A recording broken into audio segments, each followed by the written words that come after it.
오늘 주시는 말씀은 골로새서 1장 9절부터 23절까지 말씀입니다. 골로새서 1장 9절부터 23절까지 본문 조금 긴데 교독하겠습니다. 9절입니다. 이로써 우리도 듣던 날부터 너희를 위하여 기도하기를 그치지 아니하고 구하노니 너희로 하여금 모든 신령한 지혜와 총명의 하나님의 뜻을 아는 것으로 채우게 하시고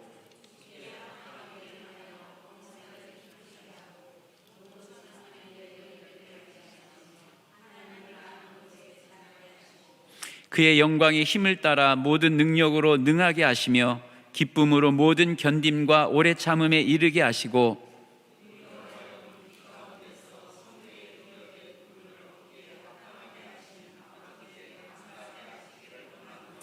그가 우리를 흑암의 권세에서 건져내사 그의 사랑의 아들의 나라로 옮기셨으니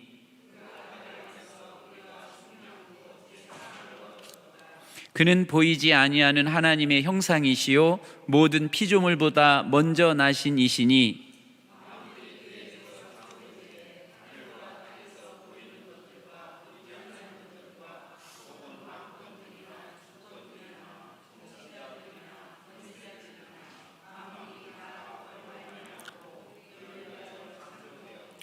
또한 그가 만물보다 먼저 계시고 만물이 그 안에 함께 섰느니라.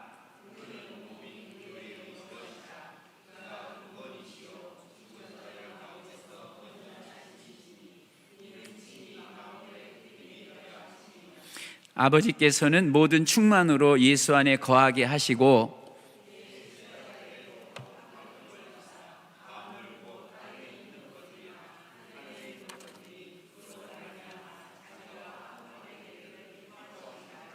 전에 악한 행실로 멀리 떠나 마음으로 원수가 되었던 너희를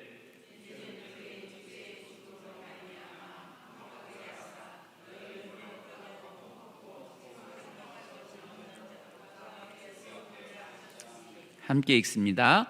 만일 너희가 믿음에 거하고 터 위에 굳게 서서 너희 들은 바 복음의 소망에서 흔들리지 아니하면 그리하리라.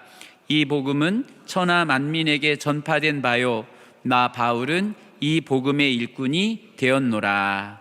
아멘. 할렐루야. 오늘 23절 말씀에 보면 나 바울은 이 복음의 일꾼이 되었다라는 말씀이 있습니다. 지난주에 신실한 일꾼에 대해서 여러분들과 말씀을 나눴습니다. 하나님의 그리스도의 신실한 일꾼은 먼저 은혜가 충만해야 된다. 그리스도 안에 있는 은혜 속에서 강하고 또 이 복음이 천하 만민에게 이르러 열매를 맺는도다. 그 부분을 봤고요. 또 이 신실한 일꾼들은 충성된 거죠. 서로에게, 사람에게도 하나님께도 충성스럽게 생활을 하는 사람을 신실한 일꾼이라고 하는데, 지난주에 이어서 오늘은 복음의 일꾼이라는 제목의 말씀을 여러분들과 함께 나누고자 합니다. 지난번 큐티 모임에서 9절부터 12절까지는 했던 것 같아요. 그래서 그 본문은 사도 바울의 기도문인데 에베소서, 빌립보서, 골로새서 이 옥중서신에 바울의 기도문이 종종 나와요. 근데 바울의 기도는 좀 공통점이 있어요. 늘 교회를 위한 마음이 간절했던 것 같아, 바울 안에. 그래서 에베소 교회도 그러고 빌립보 교회도 그러고 오늘 본문도 그러고 기도하기를 그치지 않고 늘. 바울은 성도들을 생각할 때마다 기도의 영이 막 터진 것 같아요. 그러니까 이 기도가 의무감에서 되어지는 게 아니라 그냥 자동으로 성도들을 위한 간절한 마음이 기도가 됐고, 성도들 또한 바울을 위해서 기도하는데 하나님의 말씀을 잘 선포하도록 기도했고, 그래서 바울이 개척한 교회들은 그냥 기도 공동체였다. 기도로 시작하고 기도로 하고 기도로 마무리 짓고, 그래서 그 기도 안에서 영적 전쟁을 아주 탁월하게 잘 감당해냈던 하나님의 군대였습니다. 오늘 이 복음의 일꾼이라는 제목으로 본문 말씀을 보면서 우리가 어떻게 복음의 일꾼이 될 수 있는지, 복음의 일꾼은 어떻게 살아가야 하는지 이 부분을 여러분들하고 좀 나누고 정말 그 복음의 일꾼이 될 수 있기를 소망합니다. 그 박한수 목사님이라고 우리 교단에 그 교회 개척해가지고 제 한기수 후배더라고요. 한기수 후배인데 그분 뭐 예배당이 2개나 되고 막 그러는데 오늘 집사람하고 오면서 그런 얘기를 좀 했어요. 그분이 부산에 있는 어느 세계로 교회 부흥회를 갔는데 700명을 전도했대요. 근데 그 중에 절반은 사모님이 하셨대. 그러니까 박한수 목사님, 난 목사도 아니야. 그렇게 전도하는 목사님하고 당신을 뭐, 박한수 목사님 대단하잖아요. 그런데 그렇게 전도하는 분 앞에서는 그랬다고 얘기를 하는데 겸손한 말씀이시죠. 그런데 교회들이 세워지고 또 수많은 사역들이 있는데 그 중에 제일은 역시 복음을 전하는 거고, 그래서 생명을 구원하는 일이야말로 하나님께서 가장 기뻐하시고 우리들에게 원하시는 것입니다. 어떻게 사도 바울은 그럴 수 있었을까? 또 우리는 어떻게 복음을 전하는 일꾼이 될 수 있을까? 이 부분을 짧은 시간이지만 우리가 좀 살펴보도록 하겠습니다. 13절 보시면 그가 우리를 흑암의 권세에서 건져내사 그의 사랑의 아들의 나라로 옮기셨으니 그 아들 안에서 우리가 속량 곧 죄 사함을 얻었도다. 그래서 구속받은 자, 죄 사함을 받은 사람들의 모임이 교회잖아요. 근데 죄 사함을 받는 게 뭐냐? 죄의 세력이 미치지 못하는 곳에서 사는 거죠. 그런 게 어떻게 가능한가? 사도 바울은 그것을 흑암의 권세에서 건져내사, 좀 아까 우리 큐티 시간에 본 걸로 말하면 기가 막힐 웅덩이에서 끌어내사. 근데 여전히 그 웅덩이에서 헤어나지 못하는 경우가 많아요. 요즘 우리나라도 봐봐요. 그냥 게임이라는 게 우리 때만 해도 게임은요 안 좋은 거였어요. 근데 요새 게임이 막 스포츠가 돼가지고 게임 잘하면 그 지난번 아시안 게임에 나왔던 애들 있잖아요. 100억이래 100억.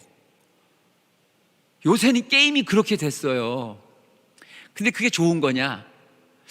글쎄요, 그건 돈으로 볼 때는 모르겠어요. 그랬는데 어쨌든 요즘 MZ세대들은 저가 잘 모르겠지만 어쨌든 세대가 다르긴 해도, 그러나 그 영혼과 그 삶이 하나님으로부터 멀어지면 그건 큰일이거든요. 웅덩이에 빠져갖고 스스로는 빠져나오지 못하고 계속 그 가운데서 허우적거리는 인생이라면 건져줘야 되잖아요. 눈 크게 떠보세요. 세상이 어떻게 돌아가는가. 마귀가 휘어잡아가지고 막 휘두르는 것 같아요. 그 흑암의 권세에서 죄에 사로잡히고 마약과 알코올에 사로잡히고, 그죠? 쾌락에 사로잡히고, 무엇보다 생명이 자꾸만 약해지는 거죠. 도적이 오는 건 도적질하고 죽이고 멸망시키려는 것 뿐인데 그 안에서 헤어나지 못하는 거죠. 그런데 거기서 건져내가지고 우리를 그 사랑의 아들의 나라로 옮겼다. 인도에 가면요, 여기도 그러지만 그 대사관들 있잖아요. 대사관은 인도에 있지만 그 대사관은 한국 법을 따라야 돼요. 여기도 우리나라에 나와 있는 대사관 관저 그 안에서는 그 본국의 법에 따라서 움직여지는 거잖아요. 우리가 아들의 나라로 옮겨졌다고 그러니까 그건 아들의 나라의 통치 원리가 시행되는 그런 나라로 우리가 옮겨진 거죠. 그 나라는 무슨 나라인가? 사랑의 나라라고. 사랑의 아들의 나라로 옮겨졌다. 이러니까 소극적으로는 세상의 원리가 다스리지 못하는 나라인 거죠. 돈으로 유혹하고 쾌락으로 유혹하고 막 우상 숭배하고 그러는 걸로 마귀가 유혹을 해도 눈 하나 꿈쩍 안 하고 그냥 하나님의 사랑에 갈급하고 하나님의 사랑하심, 하나님께서 다스려 주심 이러는데 우리의 모든 감각이 되살아나는 그 나라를 말씀하시는 거죠. 근데 그 나라로 옮겨진 사람이라는 거예요. 그 나라에 가면 기분이 어떨까요, 여러분? 그 나라에 가면 두려움이 없어요. 우리가 예수님 믿으면서도 뭐 자꾸 두렵다, 걱정된다, 그러면 빨리 그 나라의 축복을 누리시기 바랍니다. 제가 올해는 참석을 못했는데 그냥 테레비로 했는데 그 다니엘 기도의 현장 예배를 갔잖아요. 다니엘 기도의 현장 예배를 인도에서 나온 지 얼마 안 됐기 때문에 제가 시간이 많았어요. 그때는 진짜 갈 데도 없었고 뭐 할 것도 없었어요. 그래서 그 기도회에 가서 현장 예배 드리면서 기도하겠다 했는데 밥을 준다고 그래가지고요, 제가 밥 준다는 말에 그냥 그 밥 한 끼 먹는 것도 큰일이었어요 그때. 근데 그 간사님이 목사님 6시 반 전에 오시면은 식사 제공합니다. 그래갖고 제가 용감했죠. 맨날 주나요? 맨날 주나 했더니 한번 알아보겠습니다 했는데, 그래서 맨날 먹었어요. 21일 내내 오륜교회 저녁 먹었어요. 근데 그 오륜교회 식당이 지하에 있어요. 지하에 있는데 막 뻘쭘하고요. 저도 목사 선교사이긴 했는데 그 남의 교회 가가지고 막 식판도 그 아무나 다 주는 거 아니더라고요. 선교사님들하고 뭐 약속된 사람들만 주는데 이제 밥을 타가지고 그 식탁에 앉아갖고 탁 이제 그 기도를 하는데 아버지가 탁 오신 것 같았어요. 우리 하나님 아버지가 한 말씀 하셨어요. 이제 왔냐? 많이 먹어라 그러시더라고요. 근데 그때 제가 마음에 그냥 그 큰 교회, 그 커다란 교회 지하 식당에 혼자, 얼마나 그 분위기 아시겠죠? 그랬는데 그 식판 앞에서 이제 그렇게 탁 기도를 하는 순간에 하나님이 이렇게 이제 왔니? 많이 먹어라 그러는데 그냥 모든 게 무장 해제가 됐어요. 편안해지더라고요. 밥퍼주는 분들이 무서웠거든요, 맨 처음에. 근데 밥퍼주는 분들도 그냥 누님 같고 그 같이 밥 먹는 이들도 다 동료 같고 그냥 한순간에 너무나 큰 자유를 누리고 평안이 찾아왔어요. 그리고 내내 아버지 집인데 뭐 그냥 하나도 거리낌 없이 21일 내내 밥 먹었어요. 저만 먹은 거 아니에요. 인도에서 같이 신앙생활했던 집사님이 목사님 저도 현장 예배 가면 안 될까요? 그래서 오세요. 하고 내가 주인이냐? 밥 먹어도 돼요. 그래갖고 그 집사님도 밥 먹여주고. 그러니까 이 집사님이 또 그 대구에 있는 그 고3 학생이 피아노 레슨 받으러 왔는데 걔도 데려다 밥 먹고. 하여튼 제가 주인 행세를 다 했어요 거기서. 근데 그게 하나도 허물이 안 된 건 아버지 집이라 그랬던 것 같아요. 아버지 집이고 오륜교회도 우리 형제의 교회고, 그러니까 예수님이 다스리시는 교회다 보니까 그렇게 변하더라고요. 여러분, 교회로 들어오고 주님 안으로 들어가면 모든 불편한 거, 거추장스러운 거, 우리를 얽어매는 거, 두려운 거, 걱정되는 게 사라지는 거거든요. 우리가 천당 가면 하나님께서 너 뭐 하다 왔노 이러지 않을 것 같아요. 그냥 턱 아는 거죠. 아버지 집이다. 그냥 객지에 나가서 고생했는데 아버지 집에 와가지고 아버지께서 그냥 따뜻하게 맞아주시고 먹여주시고 입혀주시고 해주시는 일이, 사도 바울이 아마 그런 걸 연상해서 얼마나 힘들었겠어요. 전도여행하고 그렇잖아요. 어디 먹을 것도 없고. 그런데 하나님의 나라로, 아들의 나라로 옮겨진 거를 경험하고 보니까 복음은 그런 거더란 말이에요. 이거를 우리가 경험해야 돼요. 예수 믿으면서 아버지가 주시는 자유, 아버지께서 주시는 평안, 더 이상 죄가, 마귀가 우리를 건드리지 못하게 하신다라는 확신, 이런 거 갖고 살아야 복음이 증거되는 거잖아요. 저랑 같이 사는 같이 생활하고 있는 그 분이 중의예요. 중의.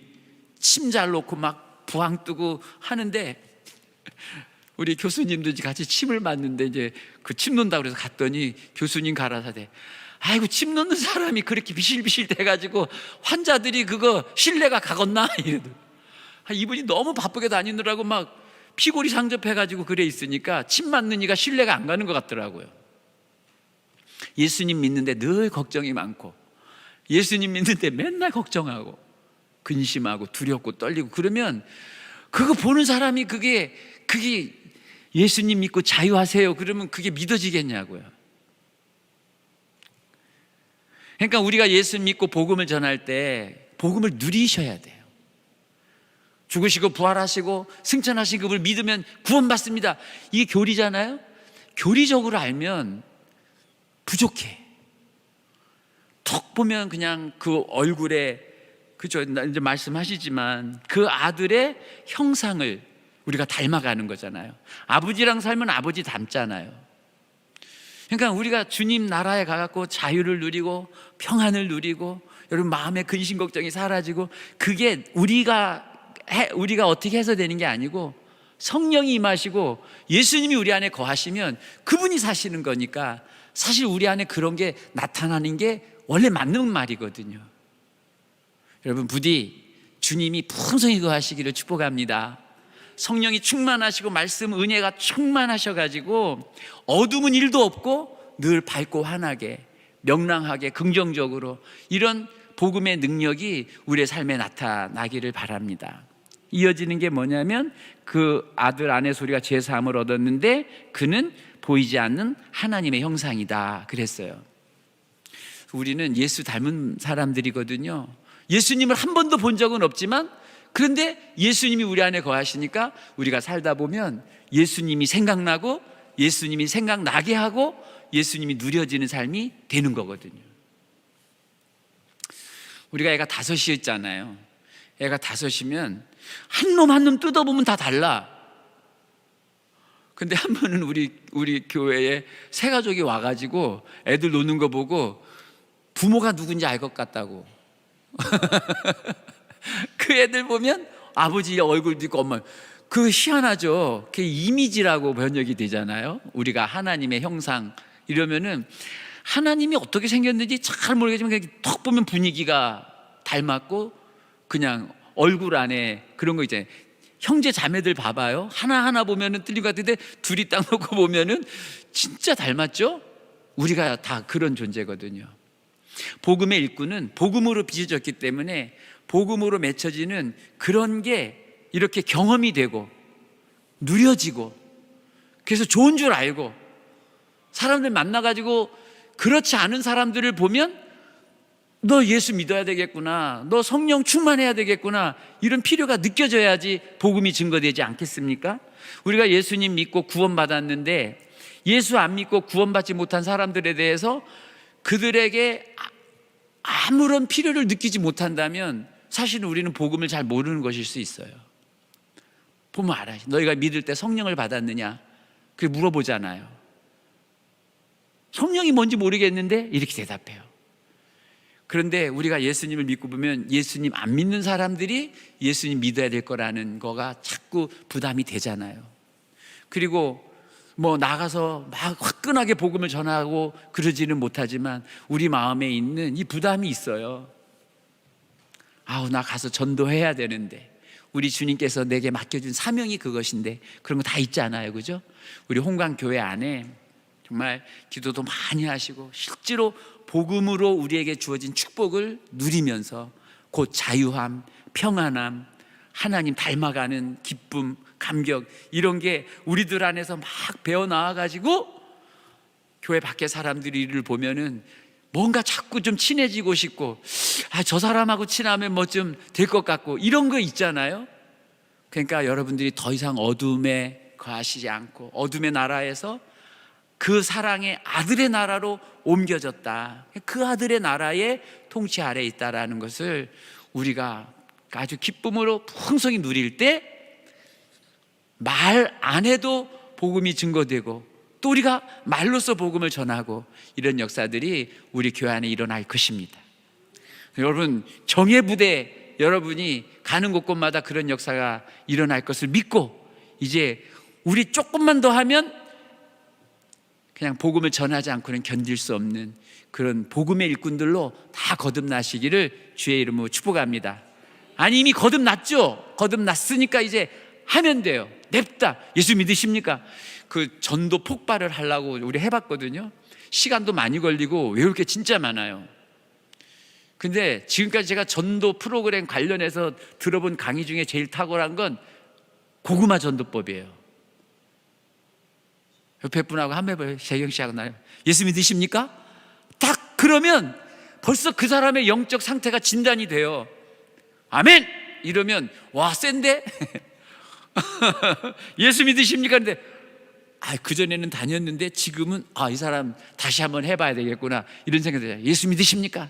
일 없수. 저 생고구마구나. 그때는 두 번째 젓가락 얘기했잖아요. 뭐예요? 기도하겠습니다. 기도하겠습니다 하면 그 사람도 찔리거든. 기도하지 마세요. 기도하지 마세요. 막 그러다가도 이들이 찔려가지고 기도합니다. 너무 좋습니다. 이렇게 가면 사실 그 사람들이 하나님의 이렇게 그 요구, 부르심 이런 걸 좀 느끼거든요. 다음에는 이제 큐티는 이제 개인적으로 하시고 고구마 전도법으로도 우리 한번 고구마 전도법 해가지고 용감하게 우리 재경 씨도 그 회사 가가지고 한마디 하는 거야. 예수 믿냐? 그러면은 내가 책임져야 되잖아요. 장로님들 여기 다 마찬가지예요. 예수 믿으십니까? 그랬는데 그게 뭐예요? 대답을 해줘야 되잖아. 그 뭐라 그러지? 훈련 받아가지고 예수님 오늘도 나오지만 어쨌든 자꾸 찌르는 게 중요해요. 예수 믿으십니까? 너무 좋아요. 기도합니다. 이래가 자꾸 복음 전하면 우리도 살고 그 사람도 살고 어둠의 나라에서 그 사랑의 아들의 나라로 데리고 오는 그런 축복이 일어날 것입니다.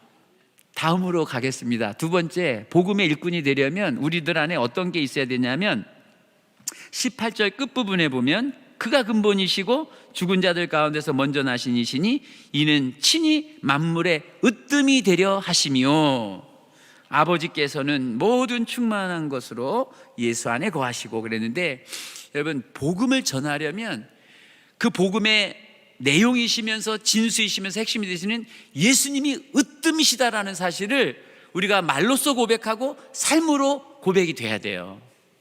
이거를 유식한 말로 그리스도의 주재권이라고 그래요. 예수님이 만물을 주재하신다는 거예요. 모든 것 다스리시는 분이 예수님이시라는 거예요.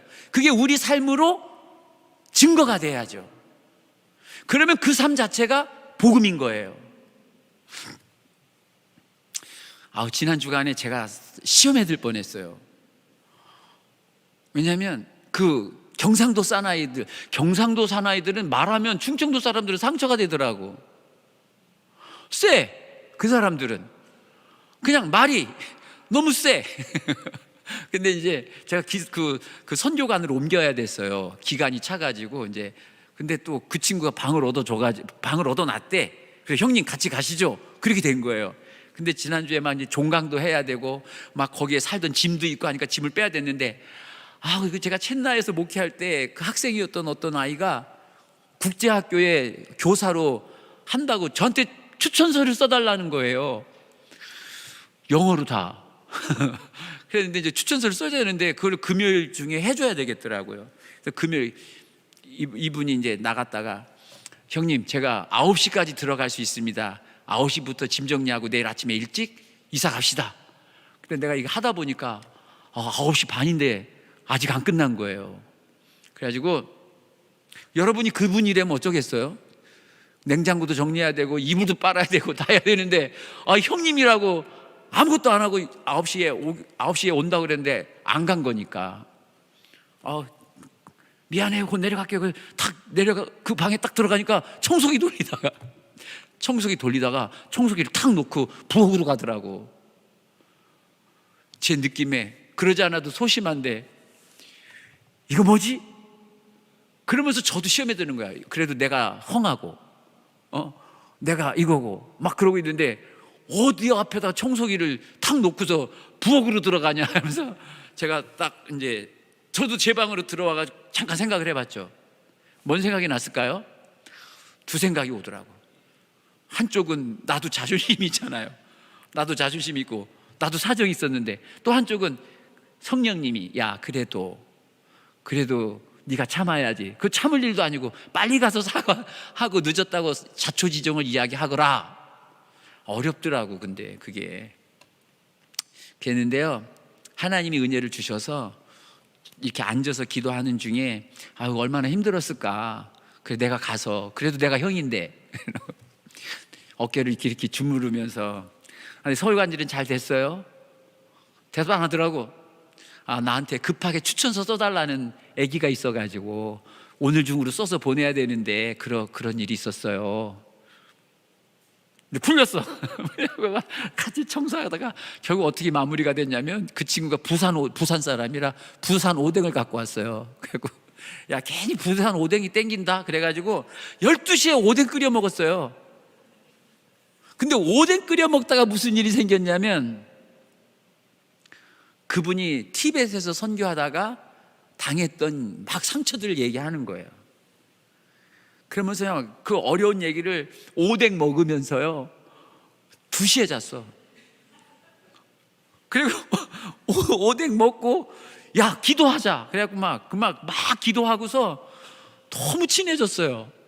하고 어제 이제 또 그 친구하고 막 이랬는데 제가 생각을 해봤죠. 그때 내가 주인 돼갖고 내 자존심 확 걸어 넘었더라면 어려웠을 것 같아요. 근데 예수님이 주님이시니까, 예수님이 대장이잖아요. 예수님이 으뜸이시잖아요. 예수님이 한 말씀 하시면 어깨도 주무르고 사정 얘기하면 다 알아듣잖아요, 사람들이라는 게. 교회 안에서도 예수님이 교회의 머리시니까 예수님이 으뜸이 되시면 사실은 그 으뜸이신 우리의 대장이신 예수님이 가서 복음 전하라 하시고 우리는 그 사령관님의 말씀에 순종하는 거잖아요. 이 예수 그리스도의 주재권을 인정하는 것, 예수님이 주제가 되시는 인생은 참 좋은 거더라고요. 근데 우리의 자존심을 주장하고 자존심에 상처 입었다고 막 상처받았다고 이렇게 나가면 아무것도 안 돼. 그렇게 하면 안 되는 거예요. 예수님이 주님이시고 우리 다 예수님이 왕이신 삶을 살아내고 있기 때문에 그 앞에 순종하면 사실은 부산오뎅 끓여 먹고 2시간 이상 막 얘기하는 역사들이 일어납니다. 교회 안에서도 생활하다가 여러분 자꾸 그렇게 하시기 바래요. 예수님이 주님이신데, 예수님이 머리신데 하면은 뭐 이해 못할 것 없고, 우리 교인들이 있잖아요. 그냥 가서 손 내밀면 다 손 내밀어요. 다 손 잡아주고 다 소심해. 교인들이 은근 소심해요. 갖고 와서 손 잡아주면 다 풀리는데 손 잡아주기가 쑥스러워. 괜히 내가 지는 것 같고. 교회 안에서는 지면 질수록 이기더라고요. 그리고 사람을 얻어요.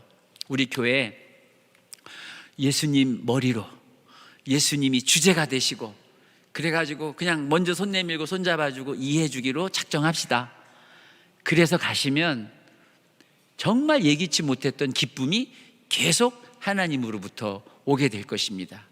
우리가 다 온전하지는 않아요. 다 부족함이 많아요.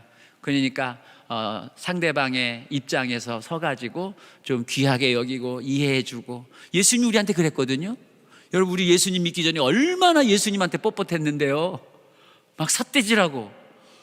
우리 예수님이 다 보고 계시는데 그 예수님 앞에 우리가 한 거 보면 너무 창피하고 무섭죠. 근데 예수님이 그에 대해서 다른 말씀 안 하시고 그냥 받아준 거잖아요.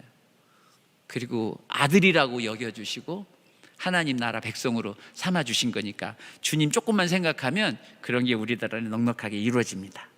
할렐루야. 자, 세 번째 복음의 일꾼 22절 말씀 보시면, 이제는 그 육체의 죽음으로 말미암아 화목하게 하사 너희를 거룩하고 흠없고 책망할 것이 없는 자로 그 앞에 세우고자 하셨으니, 이런 말씀이 있어요. 요즘 이제 우리 기독교계에 유행하는 말이 선교적 삶이라는 거예요. 선교적 교회, 선교적 삶, 이런 얘기 많이 하는데 그게 뭐냐? 삶으로 복음을 전해야 된다는 거예요. 전도 많이 하고 예수 믿고 천당 가라고 막 했는데 교인들의 삶이 뒷받침되지 않으니까 세상 사람들이 니들이나 잘해요. 교회가 맨날 싸우니까 그러면서 이제 교회에 대해서 했잖아요. 근데 사실 성경은 뭘 가르치냐면 우리의 구원은 믿어서 천당 가는 것도 구원인데 이 땅에서 이렇게 흠없고 책망할 것이 없이 살아가는 것도 구원의 내용이에요. 이렇게 온전케 되면 한마디 하면 그게 바로바로 그 사람의 심령에 가서 박히고 그도 나 예수 잘 믿어야 되겠다 이런 생각이 되는 거죠. 일제 때 우리나라가 그렇게 영향력 있고 했던 게 교회가 그랬잖아요. 1%도 안 되는 소수의 기독교인들이 리더가 됐거든요. 독립선언서 작성할 때 33인 중에 반이 기독교인이었잖아요. 그러니까 그 당시에는 교인들이 한마디 하면 나라 백성들이 다 믿고 따랐다는 거예요. 근데 요즘은 콩으로 매주를 쓴다고 그래도 교인이 말하면 안 들으려고 그러잖아요. 이제 빨리 회복이 돼야 될 내용인데, 어쨌든 거룩하고 흠없고 책망할 것이 없는 삶이 되도록. 이게 가능한가? 나 날마다 넘어지는데. 성령이 충만하면 가능하고요. 두 분 둘씩 중보기도 해주고 하면 이런 능력이 우리 성도들 안에 있는 것이에요. 우리 교회가 주님 안에서 이 능력을 확신하고 하나님께서 주시는, 그죠? 전도서에 그 말씀 있잖아요. 두 사람이 한 사람보다 나음은 저희가 수고함으로 좋은 것을 얻을 수 있기 때문이다. 삼겹줄은 쉽게 끊어지지 않느니라. 혼자 있으면 넘어지기 쉬워요. 둘씩 한 사람도부터 셋씩 다니면은요, 그들이 못할 일이 없다는 거예요. 왜 그래요? 두세 사람이 내 이름으로 모인 곳에 나도 그들 중에 있겠다라고 주님이 약속하셨지 않았습니까? 그러니까 둘씩 셋씩, 그래서 속회 모임, 구역 모임, 이런 게 우리들에게 너무나 귀한 것입니다. 거기서 도전하고, 우리 큐티 할 때 나 이게 부족해요 하고 나누면 우리 마음에 기도해주고 싶은 마음이 막 생기잖아요. 그리고 난 이런 부분에 기도하고 있습니다 그러면 저도 기도해 줄게요 이렇게 가잖아요. 그래갖고 2023년은 거의 다 갔고 2024년부터 우리 교회 안에 진정한 교제가 일어나도록, 진정 서로 안에 있는 연약함을 감당해 주고자 하는 마음이 일어나고, 실제로 시간을 내서 서로 중보기도 해주고, 그래가지고 하나님 나라의 자유와 평안과 능력을 경험하고, 실제로 우리들 안에 예수님 믿고서 누려지는 축복이 있고, 이런 게 우리 교회 안에 자꾸 확산되고 열매가 되도록. 그래서 자기보다 좀 우리 애기들 있잖아요. 그냥 쓰다듬어 주세요. 애들 쓰다듬어 주고, 어른들 보면 인사 꼬박꼬박 잘하고, 이렇게 해가지고 우리 교회 안에 예수님이 다스리시는구나, 예수님이 한 사람 한 사람 다 어루만지고 이러이러 하고 계시는구나, 이런 게 서로에게 경험이 되면 밖에 나가서도 그냥 할 말이 많지 않겠습니까? 그렇죠? 우리 좌우에 한번 인사하겠습니다. 나는 복음의 일꾼입니다. 나는 복음의 일꾼으로 살겠습니다. 네, 그렇게 기도하면서 우리 복음의 일꾼으로 승리합시다. 700명은 아니라도 그냥 7명이라도, 1년에 7명이라도 전도하는 2024년이 될 수 있기를 기도합시다.